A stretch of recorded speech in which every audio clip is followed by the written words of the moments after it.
Inirekomenda na ng NBI na sampahan ng reklamo sina Senador Chis Escudero, dating Speaker Martin Romualdez, dating Senador Nancy Binay at iba pang isinangkot ni dating DPWH Undersecretary Roberto Bernardo. Ayon po yan kay Justice Secretary Jesus Crispin Remulla. Nakatutok si Sandra Aguinaldo. Sa pagpapatuloy ng kanyang testimonya, naglabas ng supplemental affidavit si former DPWH Undersecretary Roberto Bernardo. Ito ay para punuan daw ang mga kulang na detalye sa una niyang binasang affidavit sa Senate Blue Ribbon Committee. Kasama dito ang mga detalye tungkol kay Senador Chis Escudero na sinabi niyang pinadalhan niya ng 160 million pesos. Dagdag niya ngayon, nagkausap daw sila ni Escudero. While I was attending the confirmation hearing of Secretary Bunoan sometime in August 2022, I was summoned by Senator Chis to his room. When I got there, he told me, hindi na ako bababa sa CA. Marami pa akong kulang na streetlight sa Sorsogon. Ano ba magagawa nyo para sa akin? I replied, kakausapin ko po si Sec Bunoan kung paano ang gagawin. I relate to Secretary Bunoan what Senator Chis told me. Kasunod nito, nakatanggap daw siya ng listahan ng proyekto mula sa bayaw ni Escudero. He asked me to confirm if that streetlights projects was the one for Senator Chis, which I did. Nasundan umano ito ng pagkikita nila ni Escudero noong 2023. I met with the latter in a private room in the said establishment. While we were drinking wine, he told me, alam ko naman ang galawan niyo dyan sa DPWH. Okay naman ako. Sabihin mo kay Sec magbaba sa akin. Also, the delivery of the 160 million for Senator Chis referred to in paragraph 17 of my affidavit happened sometime in the first quarter of 2025. Around July 2025, I had a chance encounter with Senator Chis and Maynard Ngu at the court. Senator Chis Escudero approached me, shook my hand, and said to me, thank you. Sa panayam ng media, sinabi ni Justice Secretary Jesus Crispin Remulla na nirekomenda na ng National Bureau of Investigation na sampahan ng reklamo ang mga personalidad na binanggit ni Bernardo. Kasama daw sa rekomendasyon si Speaker Martin Romualdez, Senador Escudero at dating Senador Nancy Binay. Pero pinag-aaralan pa raw ito at ine-evaluate pa si Bernardo. Sabi pa ni Remulla, nasabihan na rin nila ang Anti-Money Laundering Council. Kasama Senator Chis? Kasama na siya. Kasama na rin. Si Speaker kasama na rin. Recommendation pa lang yan? Recommendation pa lang. Pero siyempre lahat na nabanggit doon, sensitive na matter to eh. Siyempre, wala tayong sisinuhin dito, lahat ng nakasama. Isasama natin. Indirect bribery, malversation, at may ibang kaso pa sa 301 na yun. Sa hearing, nagdetalye din si Bernardo kung paano nagaganap ang katiwalian sa mga proyekto ng gobyerno. Tingin niya masyado raw nabigyan ng laya o otonomiya ang mga district offices ng DPWH na magpatupad ng mga proyekto basta 150 million pesos pababa ang proyekto. Ito raw ang dahilan kaya tinitilad-tilad ang malalaking proyekto at hindi na rin nababantayan ng National Office. Sabi niya halos lahat ng bidding ng mga proyekto luto na. Sa pananaw ko po, almost 100% eh. Kasi wala po talagang napipilitan po ang ating mga district engineer, ang ating mga regional director. Pagka po kasi may nagbaba ng pondo at hindi napunta sa kanila, kutakot-takot na pong panggigipit ang gagawin nito. Kamukha po ng ating mga representative. Pagka po hindi napunta doon sa mga gusto nila, nagagalit po. Git ni Bernardo o mga ghost project o proyektong hindi talaga naipatupad ay masasabing isolated o hindi umano nangyayari sa ibang lugar. Pero sabi niya, kailangan ng partisipasyon ng mga opisyal mula baba hanggang taas ng isang district office. Sa ghost project, it's an isolated case. Yung mga tao po namin dati dyan ay tinatanong ko din at talaga pong existing, Mr. Chair, yung mga proyekto. Hindi nga lang po nagmamatch doon po sa nakapost po sa survey ni Pangulo. Pero binara ni Senador Kiko Pangilinan si Bernardo. Kung kayo mismo bilang USEC kumukubra at ginagawang negosyo, paano nyo babantayan? At bakit nyo babantayan yung mga nasa baba? Hindi ba? Pasensya na. Siguro kung tinututukan ninyo yung trabaho ninyo at hindi itong nakikipagnegosyo sa iba pang mga kasangkot sa sindikato, baka hindi na mangyayari yung mga nangyayari sa district level. Sinabi rin ni Bernardo na nakakapagsingit ng mga proyekto ang mga mambabatas sa iba't ibang bahagi ng budget process. Kabilang na dito yung National Expenditure Program mula sa Malacanang hanggang sa bago maipasa ang national budget. Para sa GMA Integrated News, Sandra Aguinaldo, nakatutok 24 oras. Muling nangangamba mga taga-Nauhan, Oriental Mindoro habang palapit ang bagyong Opong. Kahit kasi may halos 4 na po silang flood control project, ang bayan pa rin nila ang pinakabahain sa probinsya. Live mula sa Calapan, Oriental Mindoro, nakatutok si Bea Pinlac. Bea? Mel, sanay pero sawana sa buhay na lubog sa baha ang ilang residente ng Oriental Mindoro na nakausap natin. Ang isang barangay sa bayan ng Nauhan, daing na kahit may ilang flood control project, hindi pa rin daw sapat para maibsan ang baha sa lugar. Aligaga na si Nanay Flora sa pag-angat ng mga gamit sa bahay ng abutan ko sa Nauhan, Oriental Mindoro kanina. Bukas kasi inaasahang mananalasa na ang bagyong Opong sa lugar at pinangangambahan niyang maulit ang pagpasok ng baha sa kanilang bahay. Sana huwag na po uling kaming datna ng tubig na ganyan. Kaso may padating na naman pong bagyo. Isipin niyo po, liligtas kong mga apo. 6 po yan. Kaliliit. Pag nagkataon, matutulog na naman aniya ang mga apo niya sa mesa imbis na sa kama para hindi abuti ng taas ng baha. Sobrang sakit talaga po. Nangangamba po ako talaga. Kako baka sa to tataas pa. Isang ko pa dadalhin kakong mga bata. Bagaman sanay na, sawa na aniya siya sa pagiging bahain ng probinsya. Ang ika-9 na flood-prone province sa bansa, ayon sa nakalap na datos ng GMA Integrated News Research mula sa Department of Environment and Natural Resources. Pinakabahain naman sa probinsya ang Nauhan, na tila kabalintunaan lalo't narito ang 37 sa halos 140 flood control projects sa probinsya. Higit 6 na bilyong piso ang pera mula sa buwis ng bayan na ginastos para dyan. Kaya lalong masakit para sa mga tulad ni Nanay Flora na paulit-ulit nagtitiis sa baha. Hirap talaga po pag binabaha. Sana po naman masolusyonan po. Kami ang nagsasacrifice ng hirap. Sila nagmamasarap. Pinagawa na lang sana nila ng tama. Para hindi na maghirap ang mga tao na binabaha. May 2 natapos ng flood control project sa Barangay Pinagsabangan 2 sa Nauhan ayon sa sumbong ng Pangulo website. Sa bilang ng barangay, may 2 pang nadagdag pero ginagawa pa rin ang isa. Gumagana naman ang iba, pero kulang pa. Nangyari lang siguro talaga na sa sobrang lakas ng tubig ay maraming pambutas yan. Kulang pa talaga po yung flood control na yan. Ang isa sa mga dike, ilang kilometro lang ang haba. At kapag lumakas ang agos ng ilog, ay nalulusutan ang bahaging walang dike. Kaya nilulubog ang mga palayan at papasukin ang mga bahay. 24 hours namin kaming gising para bantayan ang ilog dahil lumalampas talaga sa kalsada ang tubig. Ayon sa Pag-asa, posibleng magdulot ng malawakang pagbaha at landslide sa Oriental Mindoro bukas ng tanghali hanggang sa Sabado.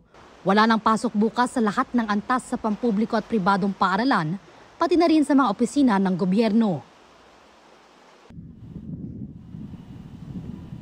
Mel, sa ngayon, hindi muna pwedeng pumalaot ang anumang sasakyang pandagat dito sa Oriental Mindoro. Kaya wala munang biyahe papunta at paalis dito ng Calapan. Yan muna ang latest mula rito sa Oriental Mindoro. Balik sa iyo, Mel. Maraming salamat sa iyo, Bea Pinlac. Good evening mga kapuso! Busy in their very own hobbies ang akusada stars na sina Andrea Torres at Benjamin Alves. Kung si Andrea hilig magluto at mag-cafe hopping, si Benjamin naman ay abala sa pagtakbo, kasamang iba pang kapuso stars. Makichika kay Aubrey Carampel. Enjoying her single life si akusada star Andrea Torres na sa kanyang free time ay nahihilig magluto at sinishare pa ang recipe sa kanyang followers online. Hilig din daw niyang bumisita sa concept cafes, kung saan siya madalas tumambay para mag-unwind o magbasa ng libro at scripts. Kasi minsan kapag sa bahay ka nagbabasa, parang wala lang. Minsan parang, lalo na pag mahaba yung binabasa mo, oo, maganda rin yung mapunta ka sa environment na parang napapaligiran ka rin ng art or ng, ano mo yun, maganda, para lalo kang ma-inspire. Ang akusada co-star niyang si Benjamin Alves into running. Madalas daw kasama niyang tumakbo sina Kapuso Primetime King Dingdong Dantes at Kapuso host Kim Atienza. Tulad nitong linggo, kung kailan nagsuot sila ng End Corruption Now shirt during their run. I feel like as an artist, na nagbe-benefit sa public opinion or sa public na yung suporta ng public, I have to stand with them and say something. Lalo na pag nakikita ko directly ang apekto ng nangyayari sa atin. For the people that are yung lumalaban ng patas, kailangan talaga natin ipaglaban sila. Very timely rin daw ang lalabas nilang pelikula tungkol sa buhay ni dating Pangulong Manuel L. Quezon. Si Ben ang gaganap as Young Quezon. Maging critic tayo sa mga leaders natin kasi talagang sila yung they are public servants sila, so they have to serve us. So dapat ganun tayo, hindi tayo nadadala sa konting ayuda, konting tuwa. Kailangan karapatan natin yun bilang Pinoy na kinikriticize sila. Exciting daw ang mga susunod na episodes ng Akusada. Nanggulat na ang karakter ni Andrea na si Carol with her new look sa episode kahapon ng Kapuso Afternoon Prime series. Sabi ni Andrea, kinailangan nga raw niyang magpaputol ng buhok para ma-achieve ang Carol 2.0 transformation matapos mahatulang not guilty at makalaya sa kulungan. Makikita niyo kung magbabati na ba ng tuluyan at magkaka-inlove na ba ulit si Carol at si Wilfred. Ano na naman ba ang kaguluhang ibibigay ni Ronnie sa buhay nilang dalawa? Of course, si Ronnie always naman effective kontrabida si Lian. So, lagi siyang kanaiinisan talaga. Ngayon, may pinakita rin kami na parang, ang tawag namin ni Lian doon, parang adobo wars. Kasi nasa linyahan yung, makikita niyo to, nasa linyahan yung toyo, patis, suka. So, alamin niyo na lang. Aubrey Carampel, updated sa showbiz happenings. Kumakalat online ang mga larawan kung saan isa-isang nakasama ni dating DPWH Engineer Henry Alcantara sa magkakaibang pagtitipon sina Senador Jinggoy Estrada, Joel Villanueva at dating Senador Bong Revilla. Dalawa riyan ay pagpapasinaya sa flood control projects. Ang isa, ipinagmalaki sa pagtitipon na napondohan sa tulong ng isa sa mga senador. Nakatutok si Mark Salazar. Tugalang sa salaysay ni dating Bulacan 1st District Engineer Henry Alcantara, 2 kasalukuyan at isang dating senador ang kanyang iniugnay sa pagtanggap ng kickback sa mga flood control project. Sina Senator Jinggoy Estrada at Joel Villanueva at dating Senador Bong Revilla. Ang ugnayan ni Estrada at Alcantara unang naungkat sa pagdinig ng House Infrastructure Committee nang ilabas ng dating Assistant District Engineer Bryce Hernandez ang mga larawan ni Estrada kasama ni Alcantara. Kuha umano ito sa birthday party ni Estrada. Dati nang iginiit ni Estrada na hindi niya kilala si Alcantara at wala raw katotohanan ang bintang na nakinabang siya sa flood control projects. I do not know, I cannot recall that event, pero sa dami naman nagpapapicture sa akin. Hindi ko naman pwede tanggihan. Remember, we are all public figures here. Mga picture din ni Alcantara kasama naman si Villanueva ang naglutangan ilang linggo matapos pumutok ang kontrobersya sa flood control projects. Tulad ng larawang ito sa sariling Instagram post ni Villanueva noong 2021. Sabi ni Villanueva sa post, inspeksyon ito sa mga pinasinayaang pumping station sa Bukawi River. Sa Instagram post din ni Villanueva, may video rin siya ni Alcantara na sakay ng isang pick-up truck nang pasinayaan ng isang tulay sa Bukawi noong 2021 din. Ito na po ang bagong tulay ng Bukawi! Mabuhay! Salamat po! Sa isang panayam naman noong 2022, ikinwento rin ni Alcantara na naponduhan ang pagkukumpuni ng Manila North Road sa Bulacan sa tulong ni Villanueva. Right now po, we have a release of, I think, 87 million na sa pamagitan po ng tulong ng ating Senador Joel narilisan po yan. Ngayon po, ginagagawin po namin yan. 600 linear meters po yan. Sinabi na dati ni Villanueva na hindi totoo ang bintang na nabigyan siya ng kickbacks sa flood control projects. Hindi rin daw siya kailanman nagkaroon ng transaksyon kay Alcantara. Sir, wala kayong transaction with Alcantara? Never. Lahat ng senador, lahat ng sekretary na pumunta sa presidente ng Pilipinas, nandun nakakasama siya. So, yun ba is an evidence na sangkot? Bakit si Joel lang yung tinuturo? Bibigyan ko kayong lahat ng picture nilang lahat. Matapos naman banggitin sa pagdinig ng Senate Blue Ribbon Committee, lumutang ang mga larawang ito ni Revilla kasama ni Alcantara. Sa press release noong 2023 ng DPWH, nag-inspeksyon noon si Revilla ng mga flood control projects sa Paumbong at Hagonoy sa Bulacan. Nauna na ring sinabi ni Revilla, walang katotohanan ng bintang na nakinabang siya sa flood control kickbacks at wala raw siyang kinalaman dito. Sa salaysay ni Alcantara, iisang tao lang ang nag-utos sa kanyang magbigay ng kickback sa 3 senador. Yan ay ang tinawag niyang boss, na si dating DPWH Undersecretary Roberto Bernardo. Sa akin pong boss, na nabanggit po nung nakarang hearing ng aming kasama, Undersecretary Roberto Bernardo po. Matagal at malalim na ang samahan ni Bernardo at Alcantara. Taong 1997 daw nang sila'y magkakilala sa Laguna 2nd Engineering District at nasaksihan daw niya ang unti-unting pagtaas ng posisyon ni Bernardo hanggang maging undersecretary ito ng DPWH.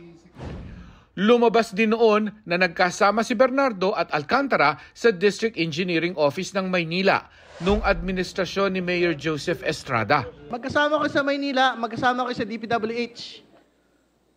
Tapos tinatanggi mo ngayon na wala kayong connection kay Jinggoy Estrada, Senador Jinggoy Estrada. Paano naman nangyari? Tingin niyo maniniwala yung mga taong bayan? Wala po kong personal na connection po kay Senator Jinggoy, Your Honor. Siya ay magiging susi dyan kasi siya yung naglagay sa kanila dito sa Bulacan. So siya yung parang tinuturo nila lahat, silang 3. Para sa GMA Integrated News, Mark Salazar, nakatutok 24 oras. Sinimulan ng ilikas ang mga residente mula sa ilang barangay sa Eastern Samar bilang paghahanda sa inaasahang pagtama sa lupa ng Bagyong Opong. At nakatutok live si Fe Marie Dumabok ng GMA Regional TV. Fe. Yes, Vicky, bilang paghahanda sa Bagyong Opong, nagpatupad ng forced evacuation sa ilang lugar sa Eastern Samar, pati na rin dito sa Northern Samar. Tulad na lang dito sa Barangay Paisod sa bayan ng Palapag, Northern Samar, kung saan itong barangay hall nila ang nagsisilbi nilang evacuation center. As of 5 p.m. bulletin ng Pag-asa, posibleng sa Northern Samar o sa northern portion ng Eastern Samar magla-landfall ang Bagyong Opong bukas ng umaga. Padaka-daka ang pagulan sa Giwan, Eastern Samar.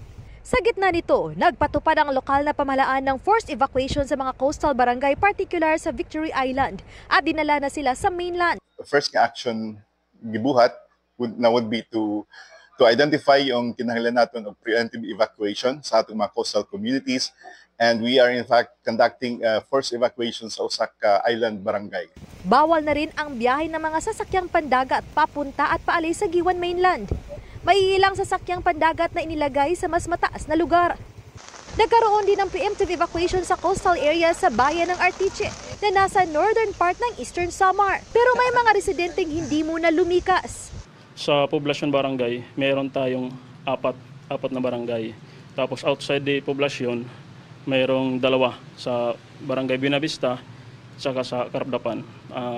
Meron ding mga riverside barangays. So kung hindi po ako nagkakamali, mga 9 barangays po yung submerged kung malakas ang ulan. Nakataas ng red alert status sa buong probinsya. Batay sa 5 p.m. bulletin ng Pag-asa, sa Northern Samar o northern portion ng Eastern Samar, posibleng maglandfall ang Bagyong Opong madaling araw bukas.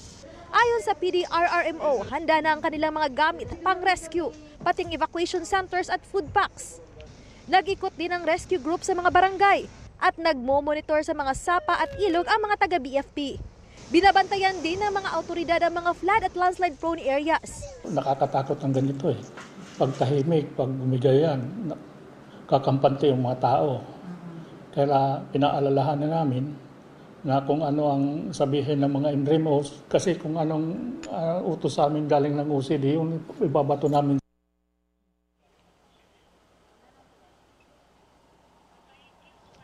Vicky, may ilang lugar dito sa Eastern Samar, pati na rin dito sa Northern Samar ang nakaranas ng power outage kanina na matapos ang ilang oras, nag-normalize naman. Mas pinaigting pa ng mga otoridad ang monitoring, lalo na simula kaninang hapon hanggang ngayon, ramdam ang panakanakang pag-ulan at lakas ng hangin dala ng bagyong Opong dito sa Northern Samar. Inaasahan na lalakas pa ito hanggang bukas ng umaga. Kaya naman patuloy na suspended ang klase dito sa buong Northern Samar bukas. Vicky? Maraming salamat sa iyo, Fe Marie Dumabok ng GMA Regional TV. Mga kapuso, itinaas na ang wind signal number 3 sa ilang lugar sa Northern at Eastern Samar at sa Bicol Region bago ang inaasahang landfall bukas ng bagyong Opong. Alamin natin ang latest kay Amor La Rosa ng GMA Integrated News Weather Center. Amor! Salamat, Emil. Mga kapuso, posible pang lumakas ang bagyong Opong bago pa man tumama o tumawid sa lupa. Kaya paghandaan pong mabuti ang magiging epekto nito at ng pinalalakas na southwest monsoon o habagat. Dahil po sa bagyo, maraming lugar na ang isinailalim sa wind signals. Nakataas na ang signal number 3, dyan po yan sa Sorsogon, pati na rin sa northern portion ng Masbate, kasama po ang Ticao Islands at Burias Islands. Signal number 3 din, dyan po sa northern Samar, northern portion ng eastern Samar, at ganoon din dito sa northern portion ng Samar. Signal number 2 naman sa eastern portion ng Batangas, ganoon din sa southern portion ng Quezon, Camarines Norte, Camarines Sur, Albay, Catanduanes, natitirang bahagi ng Masbate, Marinduque, Romblon at pati na rin sa Oriental Mindoro. Nasa ilalim din po ng signal number 2 ang central portion ng eastern Samar, central portion ng Samar, ganoon din sa may Biliran at northwestern portion ng Leyte. Signal number 1 naman, dito po yan sa Metro Manila, central and southern portions ng Isabela, Quirino, Nueva Vizcaya, Ifugao, southwestern portion ng Mountain Province, Benguet at pati na rin sa may southern portion ng Ilocos Sur. Kasama rin po dito ang La Union, Pangasinan, Aurora, Nueva Ecija, Tarlac, Zambales, Bataan, Pampanga, Bulacan, Rizal at pati na rin po ang Cavite. Kasama rin po dito ang natitirang bahagi ng Batangas, Laguna, natitirang bahagi ng Quezon, Occidental Mindoro, Cuyo Islands at Calamian Islands. Ito pong signal number 1, nakataas din po yan sa ilang bahagi ng Visayas, kasama ang natitirang bahagi ng Eastern Samar, natitirang bahagi ng Samar at ng Leyte, Southern Leyte, northern portion ng Cebu, ganun din po dito sa may Camotes at Bantayan Islands. At dito rin po, kasama rin po dyan itong northern portion ng Negros Occidental, northern portion ng Iloilo, Capiz, Aklan at maging ang northern portion ng Antique. At kasama rin po dito ang ilang bahagi naman ng Mindanao, partikular na dito po sa may Siargao Island, Bukas Grande Islands at sa Dinagat Islands. Mga kapuso, sa mga nabanggit po na lugar na nasa ilalim ng wind signals, paghandaan po ang malakas na bugso ng hangin na may kasamang mga pag-ulan, malalaking alon at banta ng storm surge. Ayon din po sa Pag-asa, posible pang magkaroon ng mga pagbabago dito sa mga lugar at ganoon din sa signals natin at maaari po yang umabot pa ng hanggang signal number 4. Huling namataan ang sentro nitong bagyong Opong, dyan po yan sa 195 kilometers east-northeast ng Giwan, Eastern Samar. Taglay po nito ang lakas ng hangin nga abot sa 110 kilometers per hour at yung bugso naman nasa 135 kilometers per hour. Kumikilos po ito pakanluran sa bilis na 15 kilometers per hour at sa latest track po na inilabas ng Pag-asa, posibleng tumama itong bagyong Opong. Dito po yan sa Northern Samar o di kaya naman ay dito po sa northern portion ng Eastern Samar bukas ng madaling araw. Sunod po nitong tutumbukin ito namang Bicol Region kung saan po ito posibleng magkaroon ng isa pang landfall dito sa may Sorsogon bukas ng umaga. At pagkatapos po nito, lalapit po yan o dadaan dito sa may Sibuyan Sea at tatawidin po yung mainland or island provinces ng Bicol Region. Ganun din po dito sa may Southern Calabarzon at ganun din dito sa may northern portion ng Mimaropa. Pero mga kapuso, posible pa pong magkaroon ng pagbabago sa magiging track po nitong bagyong Opong. Kaya tutok lang po kayo sa updates sa mga susunod na oras. Visayas, lalo't pwede pa po yung umangat ng konti o di kaya naman po ay bumaba pa. Bago makarating po yan dito po sa bahagi po ng West Philippine Sea, yun nga po yung magiging movement at yan nga po ay mangyayari dito po Sabado ng madaling araw, maaari pong nasa West Philippine Sea na po yan. At ayon po sa Pag-asa, posible na makalabas na po ito ng Philippine Area of Responsibility Sabado ng hapon, pero depende pa po yan kung ito po ay medyo bumagal o bumilis pa ang pagkilos. Bukod po sa direktang epekto ng Bagyong Opong, dapat ding paghandaan ng epekto ng southwest monsoon o yung hanging habagat na magdadala rin po ng mga pag-ulan at bugso ng hangin sa malaking bahagi po ng ating bansa. Base po sa datos ng Metro Weather, ngayong gabi pa lang, unti-unti nang mararamdaman yung bugso ng hangin at malalakas sa pag-ulan. Dito po yan sa ilang bahagi ng Caraga, Northern Mindanao, buong Visayas, lalong-lalo na po dito sa may eastern and central portions, Bicol Region at ganoon din dito sa Quezon Province. May mga pag-ulan din sa ilang bahagi po ng Palawan, ganoon din dito sa may eastern sections ng northern at ng central Luzon. Posible pong magtuloy-tuloy na po yan hanggang bukas araw po ng Biyernes. Halos buong araw pong mabababad sa matitinding buhos ng ulan itong buong Visayas, ganoon din po ang Mimaropa, Bicol Region, ganoon din po ang Calabarzon, pati na rin ang ilang bahagi ng Cagayan, Isabela at ng Aurora. Napakataas po ng banta ng baha o landslide dahil nga ito po nakikita ninyo nagkukulay pula, orange at kulay pink. Ibig sabihin po niyan dito sa ating legend sa rainfall, heavy to intense at ganoon din po intense to torrential. Kaya po talagang matitinding buhos ng ulan at halos tuloy-tuloy po itong mararanasan. Bandang gabi, matitindi pa rin po yung mga pag-ulan. Dito po yan sa may western Visayas, Mimaropa, Calabarzon at ganoon din sa eastern sections ng northern at ng central Luzon.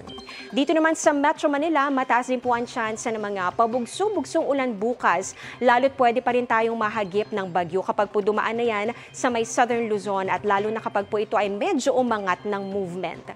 Sa Mindanao naman, umaga may mga pag-ulan bukas dito yan sa may Zamboanga Peninsula at sa hapon naman posible rin po yung mga kalat-kalat na ulan dito sa northern Mindanao, Barm at pati na rin sa Suc Sargen. Yan muna ang latest sa ating panahon. Ako po si Amor La Rosa para sa GMA Integrated News Weather Center. Maasahan anuman ang panahon.